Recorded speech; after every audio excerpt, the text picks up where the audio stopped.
Ya, selamat siang semua. Hari ini kembali kita bertemu untuk mata kuliah hukum lingkungan.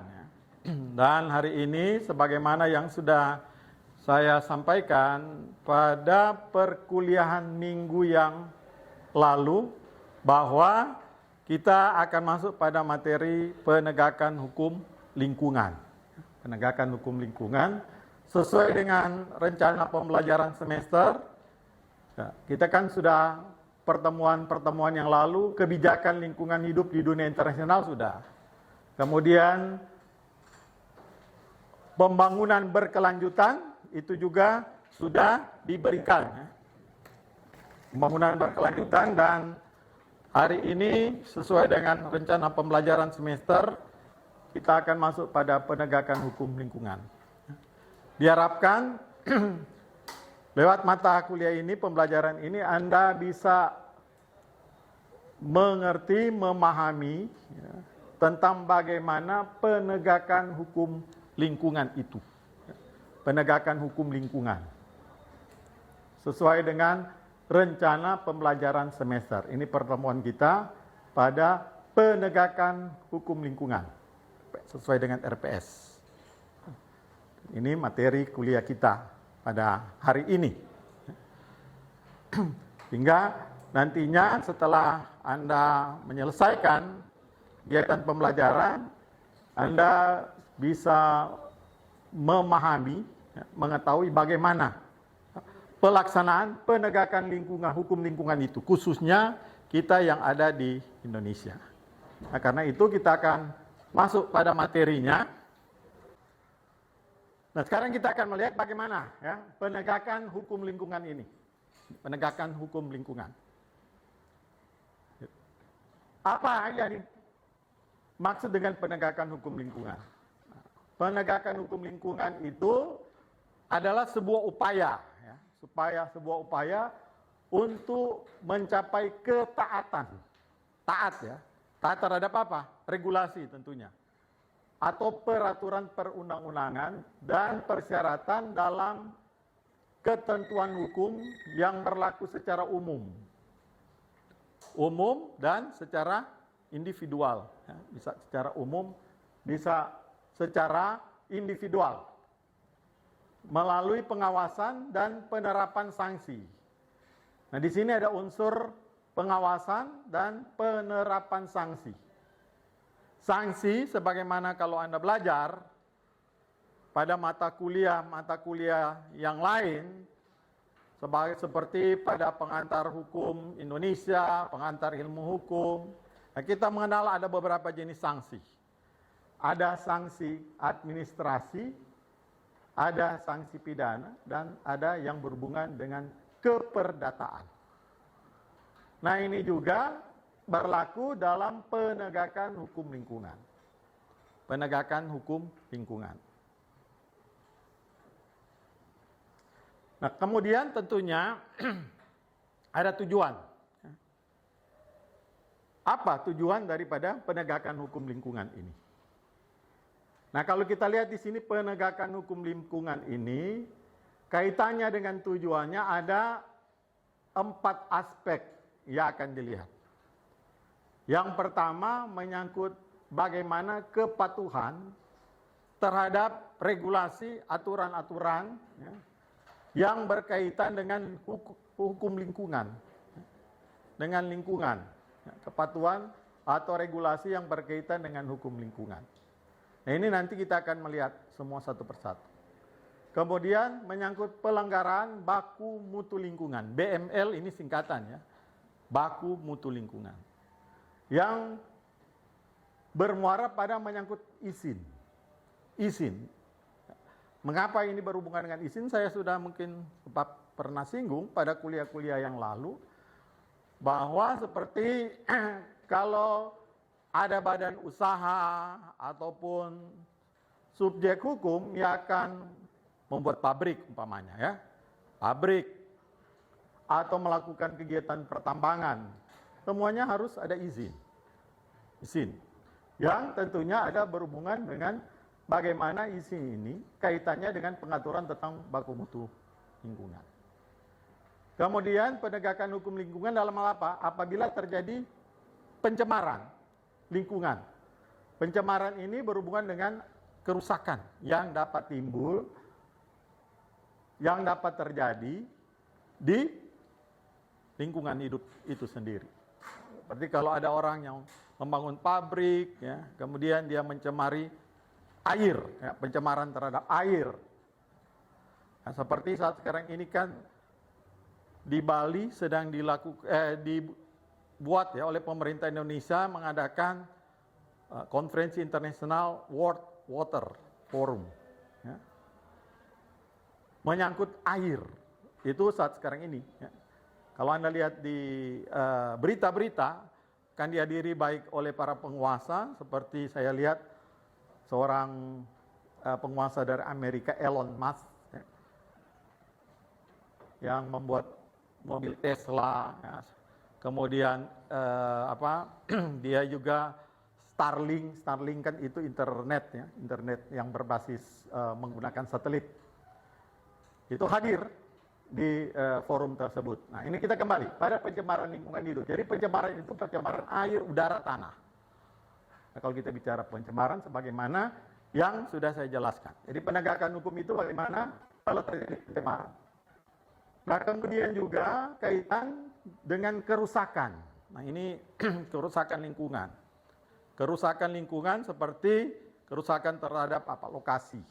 Suatu lokasi, ya, karena terjadinya pembangunan ataupun ada kegiatan-kegiatan pertambangan dan sebagainya, ada terjadi kerusakan terhadap lingkungan. Nah, ini bagaimana penegakan hukum lingkungan. Jadi ini 4 aspek yang bisa kita lihat, ya, menyangkut penegakan lingkungan ini. Nah, kemudian penegakan hukum itu tentunya berkaitan juga dengan ini, penegakan hukum, isu hukum yang berkembang. Ya, isu hukum. Karena biasanya penegakan hukum itu karena terjadi adanya kasus, ya. Kasus yang berkembang di masyarakat. Contoh, pada waktu yang lalu itu kasus pertambangan yang ada di Minahasa Tenggara. Ya. Kasus yang berhubungan yang ada di Minahasa Tenggara, umpamanya, ya. Ini menyangkut seperti kasus terjadinya pencemaran. Kegiatan pencemaran ini tentunya ada yang melakukan, namanya pencemaran. Nah, kalau kegiatan pencemaran ini berarti merupakan kegiatan apa? Yang dilakukan merupakan suatu tindakan yang mengakibatkan terjadinya pencemaran. Pencemaran di air, ya, air. Kalau isu pertambangan, seperti ada kasus yang terjadi di Kabupaten Minahasa Tenggara, khususnya saya tidak usah sebut nama perusahaan itu, ya, tetapi nama pertambangan itu seperti pertambangan yang dilakukan di sana, itu ada pencemaran, dianggap terjadi pencemaran. Ataupun bagaimana penegakan itu menyangkut penegakan hukum lingkungan. Penegakan hukum lingkungan dalam bidang administrasi. Artinya begini, saya berikan contoh saja. Kalau ada pabrik yang melakukan pencemaran, bagaimana penegakan hukumnya? Penegakan hukumnya akan dilakukan secara administrasi. Contoh apa? Pabrik itu akan ditutup. Itu kan tindakan administrasi, penutupan pabrik. Atau pabrik itu yang menjalankan itu biasanya kan dalam bentuk badan usaha. Badan usaha itu korporasi, ya. Korporasi seperti apa? Perseroan terbatas, PT, ya, perseroan terbatas, PT. Jadi kalau PT itu melakukan kegiatan yang diduga telah terjadi pencemaran, baik itu pencemaran air, pencemaran di tanah maupun pencemaran udara, itu semua berhubungan dengan lingkungan hidup, maka penegakan hukumnya ada lingkungan hukum administrasi. Seperti terjadi peringatan, ya, upaya dilakukan pembenahan supaya tidak lagi terjadi pencemaran. Nah, ini itu peringatan itu merupakan menyangkut dalam aspek hukum administrasi. Atau kalau ternyata tidak diindahkan, pabrik itu bisa ditutup. Ya. Kegiatan usaha itu bisa ditutup. Pencemaran. Nah, pencemar ini juga bisa orang ataupun perusahaan. Dan dia akan dikenakan penegakan hukum lingkungan dalam bentuk hukum pidana. Karena itu dalam hukum lingkungan dikenal ada juga namanya pidana korporasi. Anda mungkin sudah belajar ya, karena ada satu mata kuliah itu menyangkut nanti atau mungkin pada semester berikut, atau ini mungkin itu mata kuliah pilihan kalau saya tidak salah, ada mata kuliah hukum pidana korporasi. Korporasi yang melakukan tindak pidana. Salah satunya adalah dalam bidang lingkungan. Salah satunya dalam bidang lingkungan. Ataupun bisa pencemar ini adalah subjek hukum. Orang atau badan hukum. Kalau badan itu hukum itu dikenal dengan tindak pidana korporasi. Ini ada hukum lingkungan. Artinya di sini akan ada sanksinya. Sanksi pidana itu adalah apa? Denda dan penjara. Kalau pidana korporasi biasanya itu menyangkut diberikan denda. Ya. Harus ada pembayaran, ya, uang yang harus dibayar. Itu yang disebut dengan pidana denda. Atau kalau orang itu bisa kena pidana penjara. Kalau korporasi tidak mungkin itu masuk tahanan ini PT. Yang masuk tahanan adalah kalau dia proses berjalan diputuskan dia bersalah, maka yang akan ditahan itu adalah orang. Ini kena pidana. Kemudian bagaimana? Kalau terjadi pencemaran dan ada pencemar tentu akan ada apa? Korban. Korban ini orang. Atau bisa juga ya makhluk hidup, tetapi biasanya ini berhubungan dengan orang. Korban ini yang terjadi akibat ada pencemaran dari sebuah usaha, kegiatan usaha, apakah itu pertambangan, industri dan sebagainya, maka penyelesaiannya dalam bentuk ganti rugi. Ini perdata. Ganti rugi. Akan diberikan ganti rugi sesuai dengan tindakan yang telah terjadi akibat adanya pencemaran. Ini ya yang harus Anda pahami. Jadi ini penegakan hukumnya secara ringkas bisa Anda lihat seperti ini. Nah, kalau kita melihat sekarang apa subjek? Nah, jadi subjek itu daripada penegakan hukum itu adalah pemerintah pusat. Pemerintah ya, kalau pemerintah itu kan ada pemerintah pusat, ada pemerintah daerah. Pemerintah pusat. Kalau pemerintah pusat dalam hal ini adalah kementerian yang diberikan kewenangan oleh undang-undang dalam rangka penegakan hukum lingkungan. Apa lembaga tersebut? Dalam hal ini kementerian yang kita kenal adalah Kementerian Lingkungan Hidup yang bergerak dalam bidang lingkungan hidup. Kementerian lingkungan hidup. Kemudian kalau di pemerintah provinsi ada juga namanya Satuan Kerja Perangkat Daerah atau dikenal dengan perangkat daerah itu, OPD, organisasi perangkat daerah adalah Dinas Lingkungan Hidup.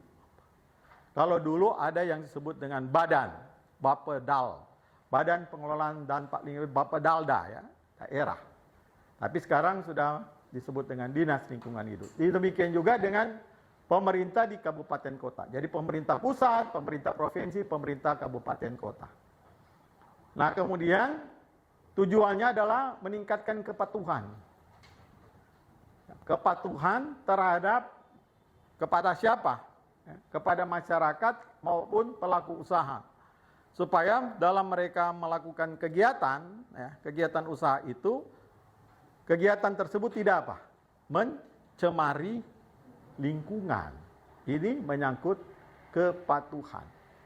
Kemudian mencegah pencemaran. Ini. Mencegah pencemaran. Artinya harus dicegah supaya jangan sampai terjadi pencemaran. Pencemaran terhadap air. Biasanya kan kalau industri itu ada limbah-limbah cair yang dibuang, biasa mereka mengalirkan itu kemana? Ke sungai. Sehingga ada sungai yang airnya kita melihat memang sudah benar-benar tercemar. Nah, coba nanti Anda melihat di sekitar ini. Nanti coba Anda bisa melihat bagaimana situasi kita seperti kita yang ada di Sulawesi Utara, di Manado. Kalau di Manado ini kan ada banyak sungai. Ada sungai Tondano, ya, kalau di daerah selatan sini ada sungai Malalayang, sungai Sario, kemudian ada juga sungai yang di Sindulang, ya, yang di bagian utara. Ada beberapa sungai yang ada. Kemudian memulihkan keadaan. Nah, kalau sudah terjadi pencemaran tentu tidak bisa dibiarkan, maka harus dipulihkan sesuai dengan keadaan dan situasinya. Ini pemulihan keadaan. Nah, dalam penegakan hukum ini ada prosedur, itu ada dua, ya, lewat jalur litigasi dan jalur non litigasi. Anda sudah belajar hukum acara, toh? Hukum acara, baik hukum acara perdata, hukum acara pidana, ya, hukum acara tata usaha negara. Prosedur penyelesaian sebuah sengketa itu ada dua. Ada lewat jalur litigasi, litigasi itu berarti lewat jalur pengadilan. Dan non-litigasi. Non-litigasi itu jalur di luar pengadilan. Kalau di perdata ada dikenal dengan ADR, ya. Kemudian ada peradilan, artinya itu penyelesaian alternative dispute resolution, itu singkatan dari ADR. Ada penyelesaian di luar peradilan dan ada lewat prosedur peradilan, itu namanya jalur litigasi. Jadi kalau dia aspek administrasi, penutupan, kemudian kalau dia aspek pidana, ya tentunya akan lewat pengadilan umum, ya, lewat pengadilan umum. Nah, karena itu tentunya pemerintah untuk mencapai tujuan ini, setiap subjek, lembaga-lembaga, ya, dalam hal ini pemerintah pusat, pemerintah daerah, provinsi, kabupaten, kota harus ada SOP, Standard Operating Procedure. SOP. Bagaimana? Ini SOP ini berbicara tentang tindakan. Apa tindakan? Tindakan bagaimana? Tindakan yang akan dibuat oleh pemerintah. Ini yang bisa kita lihat. Kemudian, sekarang kita lihat ruang lingkup penegakan hukum. Dalam penegakan hukum itu kan dikenal ada dua, preventif dan represif. Ya. Preventif ini seperti pengawasan, pemantauan, pencegahan, itu tindakan preventif. Preventif yaitu sebelum terjadi sudah harus cegah. Itu tindakan preventif. Nah, kalau sudah terjadi, maka tindakan berikut adalah represif. Represif ini sudah menyangkut pemberian sanksi. Represif. Apakah itu sanksi administrasi maupun sanksi pidana. Nah, penegakan sanksi yang ada. Jadi, preventif, untuk kegiatan preventif ini seperti dia lakukan pengawasan, ya, pemantauan. Pemantauan itu dalam rangka untuk preventif, pencegahan, supaya tidak terjadi kegiatan-kegiatan yang merusak lingkungan. Ya, kalau kita berbicara tentang hukum lingkungan. Tapi kalaupun ternyata bahwa sudah terjadi, maka penegakan hukumnya dalam bentuk represif. Kalau represif berarti sudah akan pada penerapan sanksi. Sanksi apa yang akan diberikan?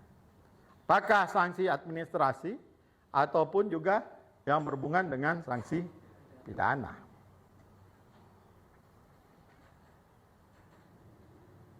Nah, ini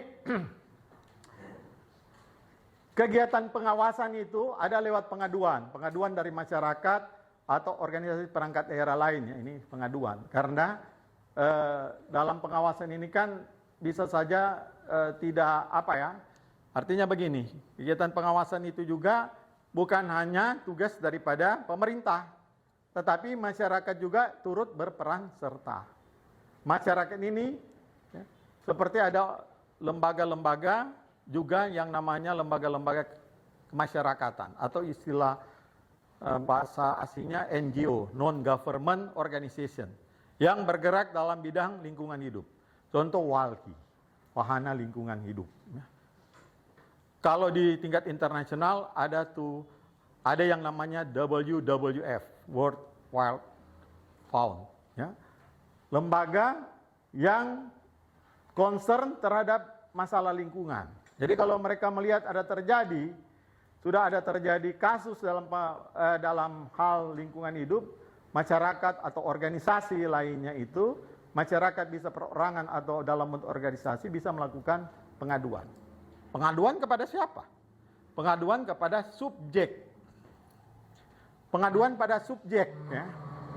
Pada subjek hukum yang mempunyai tugas untuk itu, yang seperti yang sudah saya gambarkan tadi, ya. Sudah saya gambarkan tadi. Ini, ya. Kemudian di samping lewat pengaduan, tentunya pengawasan ini ada juga pengawasan rutin, ya. Pengawasan rutin yang dilaksanakan, ya, Dinas Lingkungan Hidup ataupun oleh pemerintah pusat, ya. Berarti dalam hal ini kementerian. Nanti kita diskusi ya setelah ini ada. Nah, ini model pengaduan. Apa? Kan tadi kalau Anda lihat kembali slide sini kan ada pengaduan ya oleh masyarakat atau organisasi yang bergerak dalam bidang lingkungan. Nah, ini pengaduan itu tentu pengaduan adalah orang perseorangan, kelompok orang, badan hukum, ya kalau badan hukum WALHI, Wahana Lingkungan Hidup Badan Hukum itu, organisasi dalam bidang lingkungan. Atau juga bisa instansi pemerintah lain, ya, yang tetapi bukan berkaitan dengan lingkungan.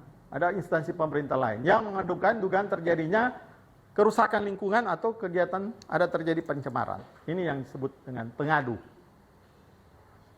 Pengaduan itu apa? Memuat identitas, tentu harus jelas, no? Supaya tidak terjadi kesalahpahaman. Orang mengadu itu harus jelas, bukan pakai apa? NN alias, tapi harus jelas. Siapa itu pengadunya? Nih, pengadu. Pengaduan, identitas. Dan pengaduan saat sekarang ini kan ya, bukan hanya datang ke tempat, tapi bisa juga biasanya kan instansi-instansi itu sudah membuat ada dalam perkembangannya mereka membuat secara elektronik. Ada websitenya, ya. Kemana bisa mengadu. Dengan perkembangan sekarang kan bisa mengadu lewat secara elektronik, ya, lewat email. Jadi tidak harus datang ke tempat di mana instansi itu berada, tetapi bisa dilakukan jarak jauh lewat secara elektronik. Nah, kemudian ini menyangkut identitas, siapa yang melakukan pengaduan. Kemudian adalah di mana lokasi kejadian. Kejadiannya di mana? Di daerahnya harus jelas. Kemudian dugaan sumber, penyebabnya apa? Nah, lokasi jelas. Saya berikan contoh, lokasinya di pinggiran Sungai Tondano umpamanya. Kan itu Sungai Tondano panjang toh, dari muaranya terus. Karena itu harus jelas juga. Sumber penyebabnya apa? Penyebabnya mungkin di situ ada pabrik tahu umpamanya, ya, yang membuang limbah sembarangan, atau pabrik bahan-bahan yang membuat kegiatan usaha seperti ada usaha untuk membuat tas, sepatu dan sebagainya. Kan biasanya dia itu perlu bahan-bahan yang pengawet. Nah, kemudian itu hanya dibuang sembarangan tanpa diproses. Ini contoh. Dugaan sumbernya dari mana? Atau penyebabnya apa sehingga terjadi pencemaran di sungai itu. Kemudian dia melihat waktu pengamatan, uraian kejadian, dampak dan yang dirasakan. Nah, biasanya kan ada gambar, foto-foto, apalagi sekarang kan semua orang sudah dengan apa? HP. Ya, bisa lewat video, gambar, supaya semakin jelas. Dia foto itu sungai yang sudah berbusa, ya, atau berwarna dan sebagainya. Itu kalau dia pencemaran pencemaran air. Ataupun kalau pencemaran yang lain juga bisa diambil gambar, foto dan sebagainya. Sehingga ini yang dimasukkan di uraian. Penyelesaiannya apa? Bagaimana penyelesaian yang diinginkan? Ya, diusulkan pabrik ini tutup dulu sampai dia ini memperbaiki proses pembuangan limbah. Itu. Kalau boleh penyelesaiannya seperti itu dulu. Bukan hanya teguran saja, tapi kalau boleh berhenti dulu. Nah, ini. Kemudian Apakah ini pernah diadukan tapi ternyata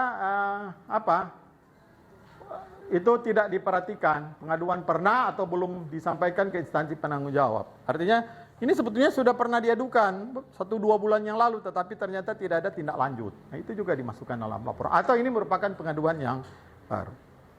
Nah, Anda sebagai mahasiswa Fakultas Hukum harus memahami ini.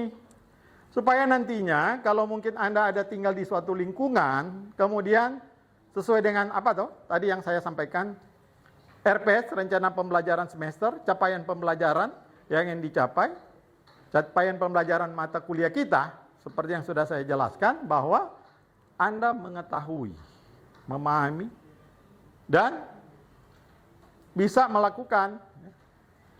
Kalau ada yang bertanya nanti kepada, oh ini mahasiswa Fakultas Hukum, kuliah di Fakultas Hukum ini, oh ini ada terjadi, kelihatan ada sungai ini sudah begitu kotor karena limbah buangan pabrik umpamanya. Nah, Anda paham, no? Oh kalau begitu masyarakat sekitar atau kelompok masyarakat bisa melakukan pengaduan. Pengaduan kepada instansi yang terkait, Dinas Lingkungan Hidup umpamanya. Kalau dia di kota kita umpamanya, contoh Manado. Atau Dinas Lingkungan Hidup kalau dia sudah antar kota, antar provinsi, antar kabupaten, itu bisa ke Dinas Lingkungan Hidup Provinsi. Ini pengaduan. Dan prosesnya seperti ini. Supaya Anda paham. Lakukan pengaduan.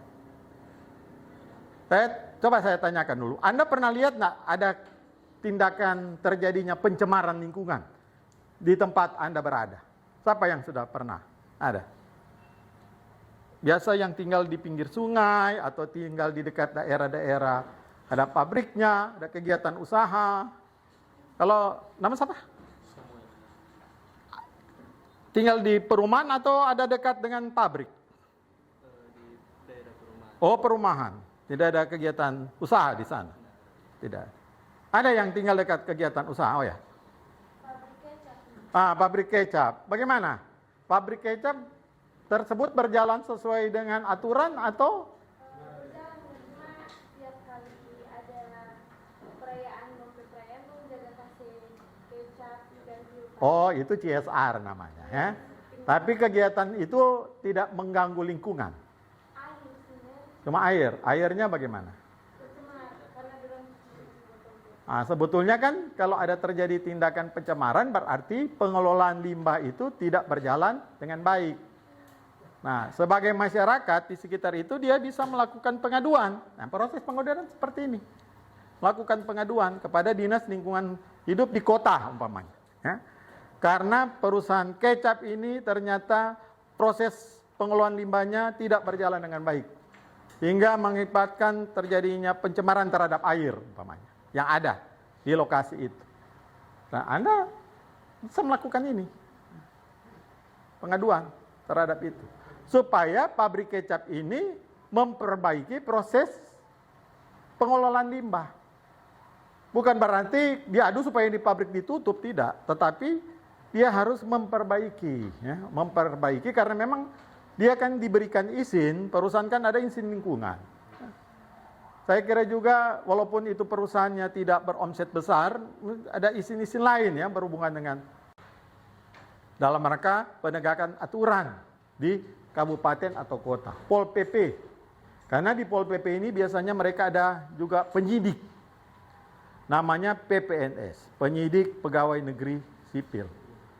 Juga ada di Dinas Lingkungan Hidup. Mereka akan melakukan penyidikan PPNS. Jadi penyidikan itu ada polisi, ada juga PPNS, atau juga kalau korupsi itu ada penyidik kejaksaan dan sebagainya.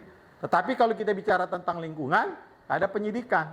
Masyarakat melakukan pengaduan, mereka akan melakukan penyelidikan.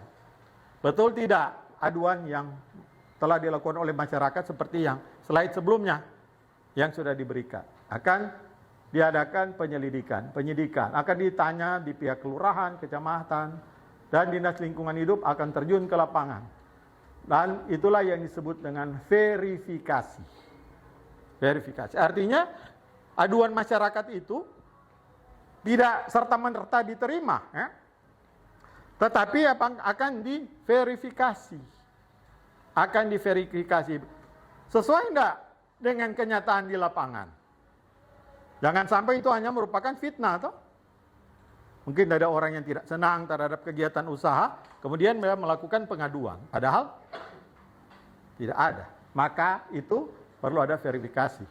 Kalau ternyata hasil verifikasi benar telah terjadi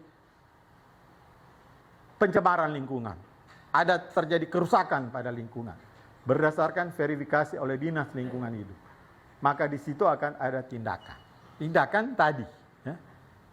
Tindakan merupakan pada akhirnya lewat pengadilan, kalau dia juga bisa lewat non-litigasi, penindakan. Penindakan dalam bidang administrasi, untuk hukum administrasi mungkin ada teguran, ya. Kalau tetap berjalan tindakan administrasi, selanjutnya yang terakhir adalah penghentian kegiatan, dan terakhir kali adalah pencabutan izin usaha dari perusahaan itu. Nah, kalau ternyata tindakan ini ada mengakibatkan kerugian terhadap masyarakat, nah itu bisa lewat pengadilan. Artinya ada putusan pengadilan menyatakan perusahaan ini harus memberikan ganti kerugian kepada masyarakat karena tindakan yang sudah dilakukan. Ini. Jadi tindakan seperti yang sudah saya sampaikan. Jadi ini garis besar, ya. Bagaimana prosesnya. Nah, kemudian ini beberapa aspek yang berkaitan dengan penegakan hukum lingkungan. Yaitu elemen yang harus dipenuhi dalam penegakan hukum dalam hal ini adalah hukum administrasi, ya. Adanya legitimasi, instrumen yuridis. Nah, instrumen yuridis ini menyangkut peraturan perundang-undangan, ada norma hukum administrasi, ya.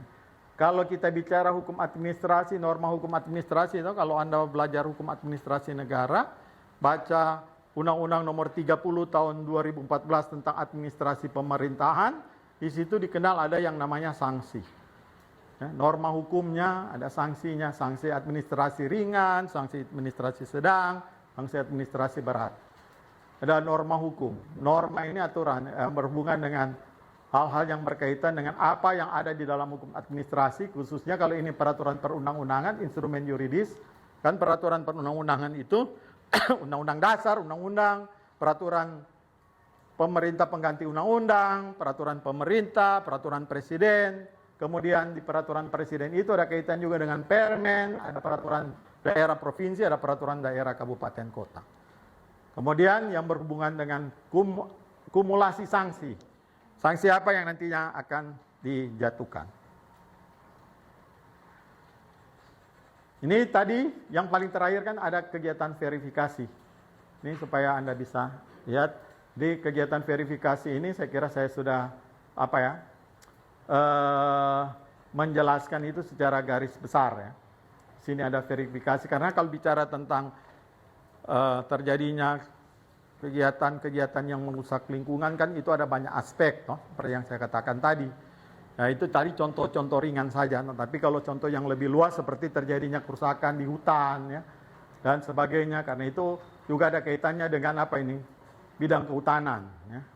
Kerusakan hutan, adanya terjadinya kerusakan hutan. Ini verifikasi yang dilakukan, ya, secara lebih detail lagi, ya.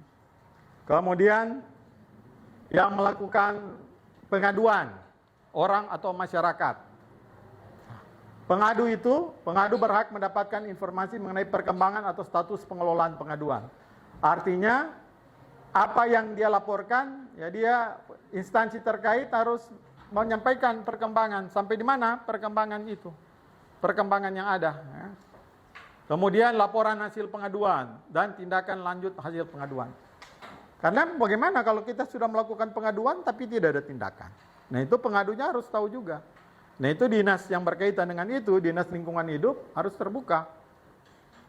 Ini perkembangan, perkembangan sudah sampai tahap verifikasi, hasil-hasil yang kami temukan seperti ini. Laporan hasil. Bagaimana tindak lanjut? Nah, ini masih belum ada tindak lanjut karena masih dalam proses. Oke, kalau sudah selesai, apa yang akan dilakukan? Dibuat. Nah, ini harus diketahui oleh pengadu.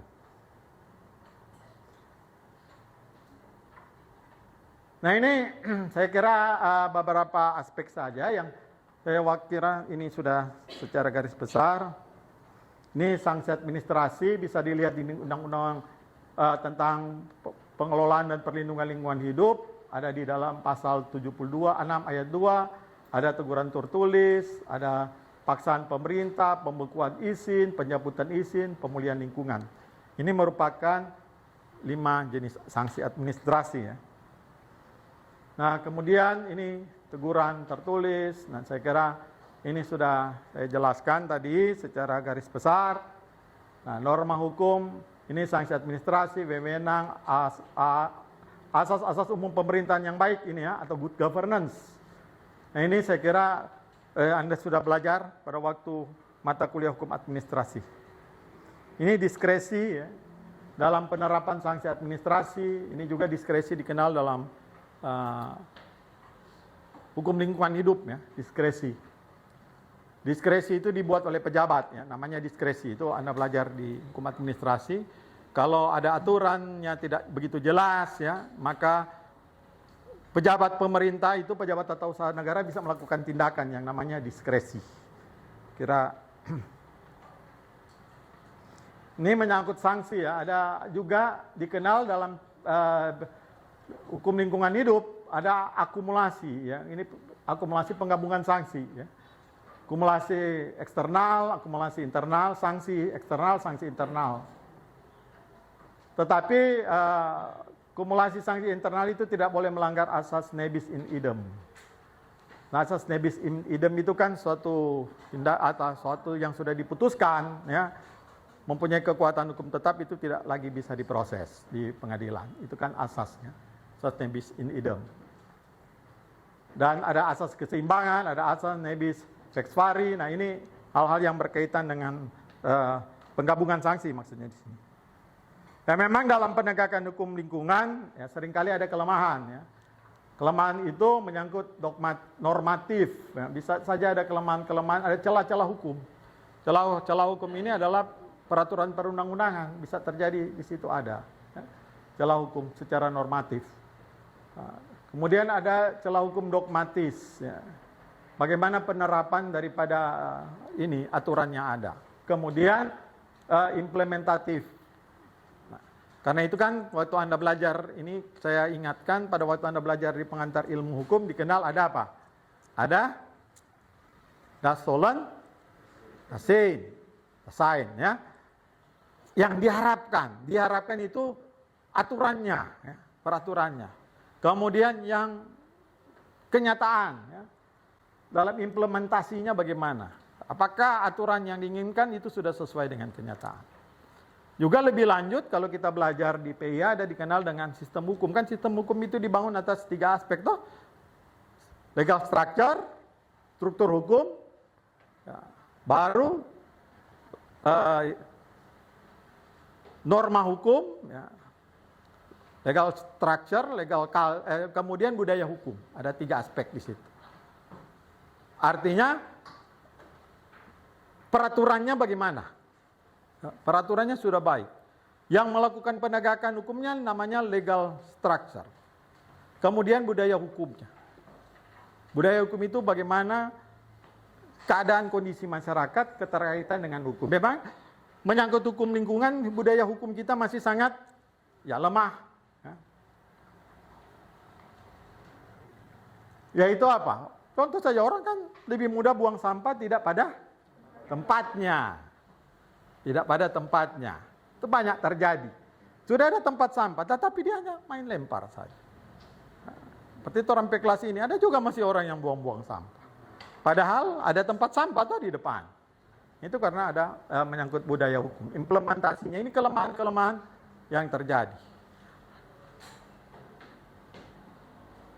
Ini ya beberapa aspek yang bisa Anda lihat. Kemudian ini pengaturan normatifnya ya. Ini saja cuma sekedar apa ya? Artinya di sini seringkali terjadi apa? Ada ada halangan-halangan yang ditemukan, ya, pengaturan secara aturan. Kemudian ini dogmatisnya prinsip pencemaran harus yang melakukan pencemaran berbayar, ini konsep preventif, juga ada pengaturan secara represif. Artinya kalau orang melakukan pencemaran ya dia harus memulihkan lewat pembayaran. Ya, oke. Sampai di sini silakan kalau ada yang mau bertanya. Penegakan hukum lingkungan, Anda sudah bisa memberikan apa? Sudah mengetahui bagaimana kalau ada terjadi tindakan perbuatan yang menyebabkan kerusakan terhadap lingkungan. Silakan bertanya. Ya, silakan. Hilang nama. Perkenalkan, nama saya. Oh, berdiri. Oh, ini. Ini ada.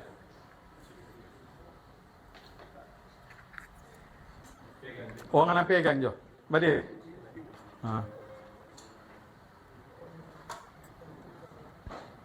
Hadap sana. Hadap. Ya. Silakan.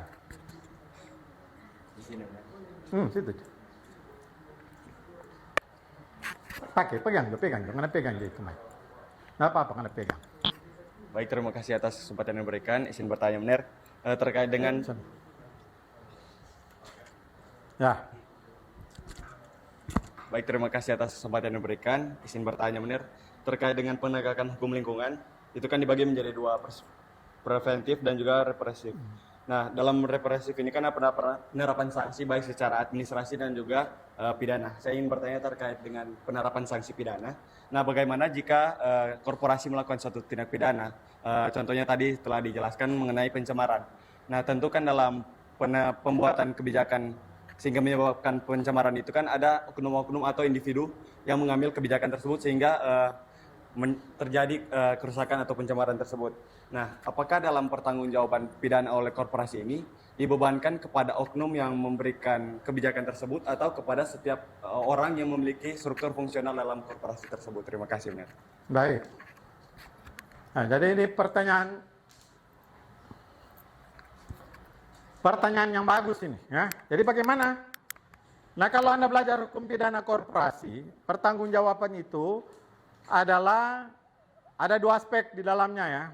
Pertanggungjawaban keseluruhan perusahaan itu sendiri, korporasi itu. Kalau namanya seperti saya berikan contoh, korporasi PT, perseroan terbatas. Perseroan terbatas. Kemudian di situ memang kan PT itu tidak bergerak sendiri. Ada yang mengelola itu. Pengelolaan itu ada struktur sesuai dengan anggaran dasar daripada PT itu, perseroan terbatas. Pada waktu dia akan mengajukan kan di situ ada anggaran dasarnya bagaimana. PT itu. Penanggung jawabnya adalah biasanya direksi. Di samping direksi juga ada pemegang saham, komisaris, dewan komisaris. Biasanya kan ada strukturnya. Struktur daripada perseroan itu. Tetapi kalau dia itu dalam tindak pidana korporasi, maka yang akan dilihat itu adalah perbuatan dari corporate itu, korporasi itu sendiri. Maka kalau kita kaitkan dengan hukum pidana kan itu ada sanksi denda dan sanksi kurungan. Maka kalau dia pidana korporasi, khususnya dalam hukum lingkungan, itu nanti sanksi yang akan diberikan itu adalah korporasi akan membayar denda.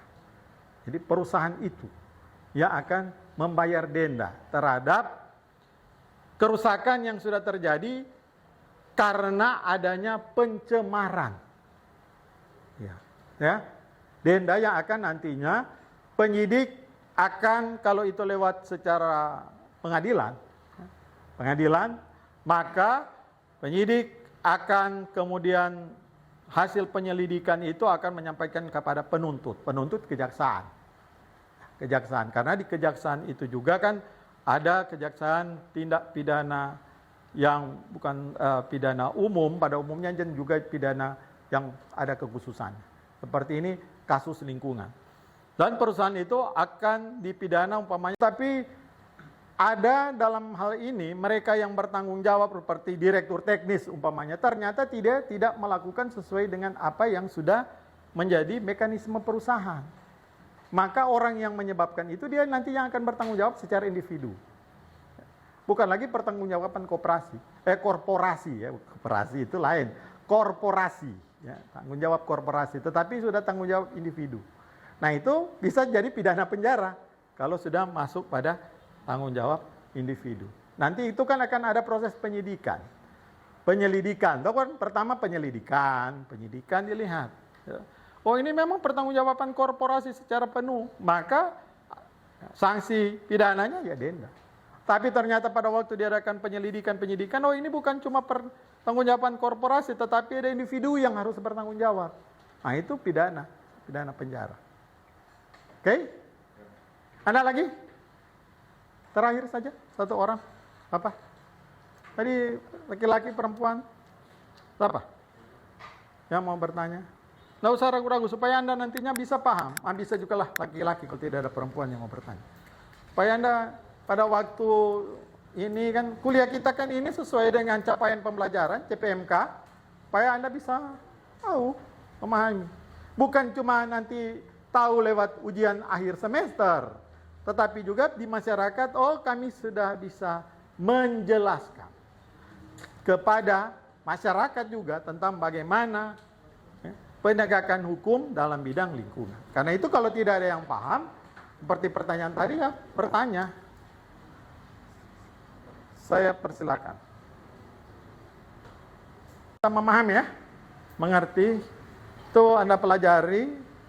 Ya, walaupun ini kuliah kita terakhir, sebetulnya bagusnya orang kita diskusikan ini. Karena ini aspek yang sangat penting ya, kalau kita bicara tentang lingkungan. Ini sudah pada akhirnya. Bagaimana penegakan hukum itu sebetulnya bagaimana? Ini. Oke. Kalau demikian, saya kira demikian untuk kuliah kita. Sampai di sini. Dan tentunya terima kasih kepada kita semua nanti. Nah ini ya sudah ya, kuliah yang terakhir. Kira demikian.